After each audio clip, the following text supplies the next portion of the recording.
Hey, what's up YouTube? What's going on? In today's new video, what I'm going to be talking about is the Cat Camel stretch, which is a commonly prescribed exercise that you may see prescribed by a lot of clinicians or rehab specialists for people with lower back pain, or you may just see people performing it for the benefits of the spine mobilization purposes. So this stretch has got a lot of bad traction, in my opinion, with regards to a lot of the rehab scenarios. And the reason being is because what you end up seeing is a lot of clinicians or just maybe rehab professionals tend to prescribe this exercise to people with maybe flexion or extension-based issues. And if people have flexion or extension-based issues, or that's their pain trigger, then it's not the best idea to be putting someone into their pain triggers. And this is what this stretch does. This is where this stretch often gets kind of a bad reputation or bad rep. So what you'll often see is, so to begin this stretch, you'll have an individual with their hands directly under their shoulders, their knees under their hips, and they're in kind of this bird dog position here.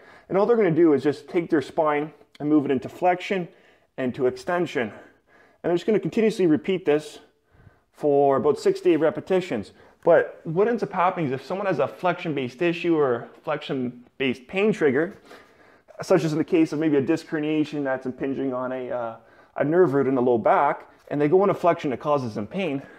Right there is your indication that this exercise is not exactly appropriate for this individual. At the same time, this exercise isn't necessarily, it's not going to heal somebody's lower back. It's not going to help with essentially relief or pain relief. However, with that being said though, the benefits of this exercise occur with the mobilization of the spine and reducing the friction at the joints and allowing for a much more smooth motion of our spine when we get into exercise or an activity that we're preparing for. Because the thing is, when we have friction, things aren't going to move as well, and so we might not respond to shear stress, and we might have an additional stress if we do not mobilize the spine prior to going into maybe a deadlift or something like that. And this is what this exercise allows us to reduce that friction, so we're better prepared for that type of activity.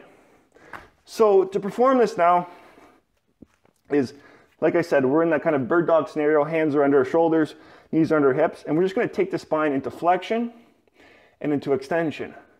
Now, it's not so much important to hit the end range. We're not trying to get end range. We're just rather trying to focus on the motion of flexion and extension, because that's where the benefits lie, not so much going into that end range position. So focusing about 6 to 8 repetitions seems to be the most beneficial, or what has been kind of supported by research specifically done by Dr. McGill, and reducing that friction in terms of what we need. Anything beyond 8 repetitions doesn't seem to serve any further benefit. So just performing about 6 to 8 of those repetitions prior to maybe doing a exercise program or workout seem to be the most beneficial. Now, like I said, guys, this isn't an exercise that you're going to prescribe to everybody. People with already existing lower back issues may not respond to this well, and it's not going to heal their issues per se. So this is where this exercise wouldn't be appropriate for them. However, someone that maybe has a healthy spine or is pain-free, this is where this type of individual would experience benefits from before performing a workout, whether that's maybe they're doing deadlifts or squats that day, just to kind of mobilize the spine, prepare it, reducing that friction that we may have developed maybe from being in a prolonged position of sitting, or just being in a very static posture where we're not really moving around and we're really stiff. And this type of mobilization drill will help kind of reduce that friction and help us better prepared for that exercise or workout activity. So like I said, guys, it's a great little mobilization exercise for someone with a healthy spine or is pain-free and doesn't have any issues with flexion or extension-based back pain. But someone with flexion issues or extension issues, this exercise can actually trigger their pain, and that's where it's not advisable. And this is where you see a lot of clinicians recommending this to people with flexion-based issues, and you kind of wonder why and what they're thinking and what their thought process is there, because it's not really doing any benefit for the patient themselves if you're continuously putting them into a painful position. So I just wanted to share that with you guys, and hope you guys enjoyed this video. If you have any questions, comments, or anything about this mobilization drill or spine little exercise, feel free to leave a comment below and question below.